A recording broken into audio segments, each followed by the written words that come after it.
ले जाए जाने का डगर है मुश्किल कठिन सफर है मगर मुसाफिर चलो चले उन राहों में जहाँ માઉન્ટ આબુ પર આ અમારી કેમ્પ સાઇટ છે. ખૂબ જ સરસ મજાનું વાતાવરણ છે. સવારનો સૂર્યોદય થયેલો છે. આ બધા ટેન્ટ જેમાં અમે રોકાયેલા છીએ.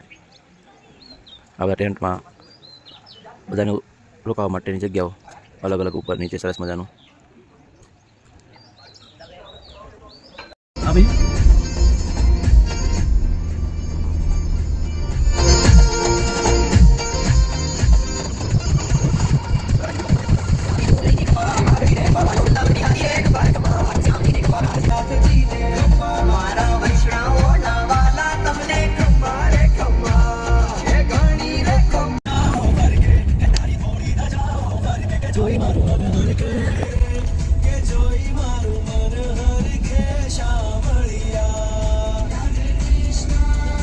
રાધે કૃષ્ણ કૃષ્ણ કૃષ્ણ રાધે કૃષ્ણ રાધે કૃષ્ણ બોલો કૃષ્ણ.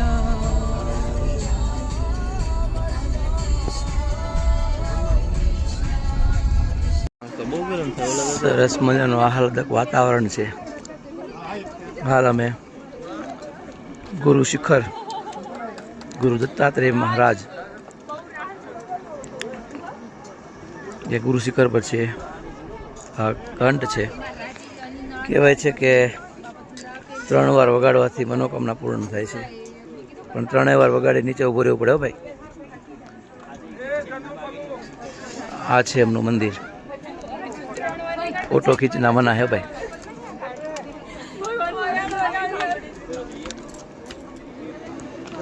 સરસ ઠંડક વાતાવરણ છે. પવન ભવન છે. અત્યારે અમારી ટીમ પહોંચી ગઈ છે અચલગઢ. આ અમારી ટીમ છે, બધી ટીમના સભ્યો મેમ્બરો. સે હાય. આ અચલગઢ છે. અહીંયા અચલગઢનો કિલ્લો આવેલો છે. હમણાં થોડી વાર ત્યાં જઈશું એટલે તમને હું રૂબરૂ બતાવીશ. અને ત્યાં સુધી થોડી વાર અમે આ ભાઈની આ ભાઈ પાછળવાળા ભાઈ, હા, એ ભાઈની સોડા પીવાનું ઓલા રસ પીવાનું નક્કી કરેલું છે. પછી મળીએ. ઓકે. पापड़ पिज्जा क्यों ऐसा हो रहा है अंकल? हमने खाधु ही गर्मी में नींबू ही ऐसे आ रहे हैं. बस महंगे कितने 200 रुपए किलो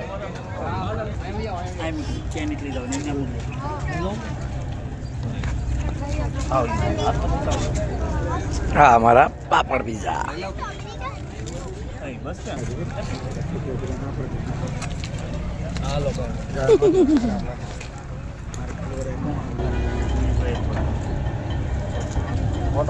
खाओ શું સેવ નો નખાય બોલો આમ જો સેવ નો નખાય.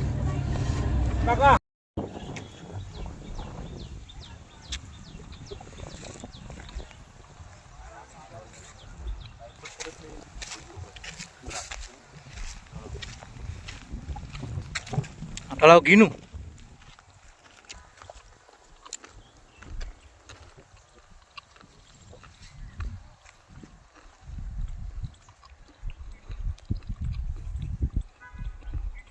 રાજા ભરતરીનો મહેલ છે ભાઈ.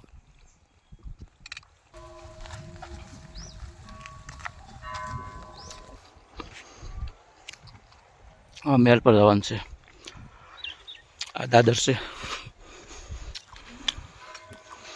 ચડી ચડી થકાઈ ગયું છે.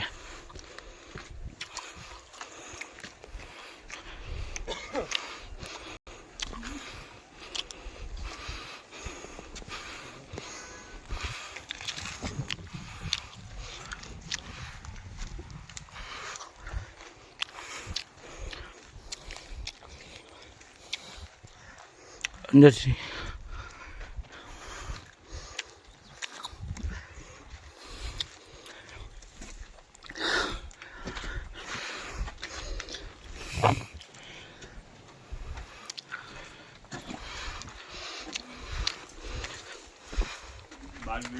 સમય જતાં બધું ખંડર બની ગયું છે.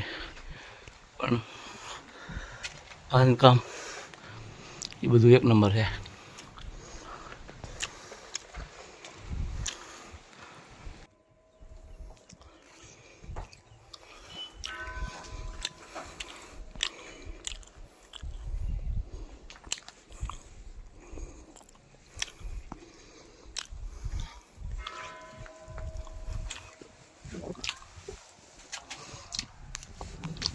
જ્યારે યુદ્ધ થતું ને ત્યાંથી જોતા એમ.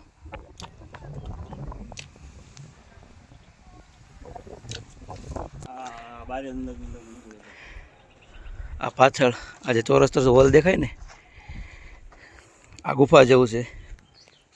અંદર જબરજસ્ત રસ્તો છે, જો બતાવું તમને. ગુફાની અંદર અંડરગ્રાઉન્ડ રસ્તો છે, દાદર છે, ખંડાઈ હાલતમાં છે, થોડું ખરાબ થઈ ગયું છે પણ રસપ્રદ છે. બાજુ ઉપર ગણેશ ભગવાનની સ્થાપના છે. રાજા પરસરી વગેરે લગભગ છે. આ આપણને ભાગી નથી ખબર, પણ હવે જે હોય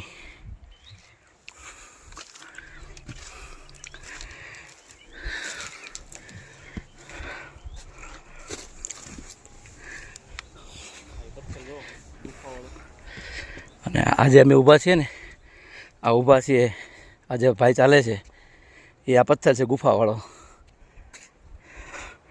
પથ્થર કોતરીને બધું બનાવેલું છે ભાઈ. આ બધું હળંગ જ છે, કવડો પથ્થર હોય કંઈ ખ્યાલ આવતો નથી. Okay, thank you.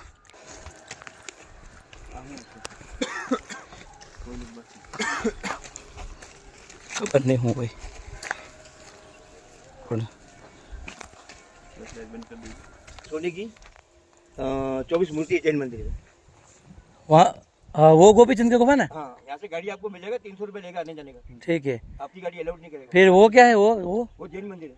जैन में? और वो आपने बोला सोने का वो उसके पीछे हाँ, इस मंदिर के अंदर ही है। जैन मंदिर में? और 2 तालाब है, श्रावण भादरवा। ओके. तो उनमें पानी कभी खत्म नहीं होता। श्रावण હા, ઓલા ભાઈએ આપણને સરસ મજાની વાત કરી. અહીંયા જો શિવલિંગ છે, પછી એવું કે આ શિવલિંગ આમાં સ્થાપિત હતું અને આ જે છે ને એ આખો કુંડ છે રાજા ભરતરીએ બનાવેલો. એવું કહેવાય છે કે આ જે શિવલિંગમાં ને અહીંયા જે હવન થતું ને એમાં રાણીઓ હવન કરતા, યજ્ઞ ઘીની હોમતા. તો અમુક રાક્ષસો આવી અને એના આપણે કેમ બંધ કરાવી દે બરાબર, અને એ રાક્ષસો ઘી પી જતા બધું. એટલા માટે એવું કહેવાય છે કે રાજા ભરતજીએ આ આખો કુંડ બનાવેલો અને એમાં ઘી ભરતા. અને આ જે ઓલા 3 પાડા પહેલાં બતાવેલા ને, એ 3 પાડા જે છે ને એ રાક્ષસો છે. 3 પાડાને એક જ તીરથી એકસાથે મારેલા છે, એટલે સોરી 3 રાક્ષસોને. અને પછી ઓટોમેટિક એની પ્રતિમા બની ગઈ એવું કહેવાય છે. ચલો આપણે ત્યાં નજીક જઈએ છીએ. આવી ગયા છીએ આપણે, અહીંયા પાડા પાસે પહોંચી ગયા છીએ. અને અહીંયા જુઓ આ જે હોલ છે બરાબર, એ દરેક પાડામાં સેમ જગ્યાએ જોવા મળે છે.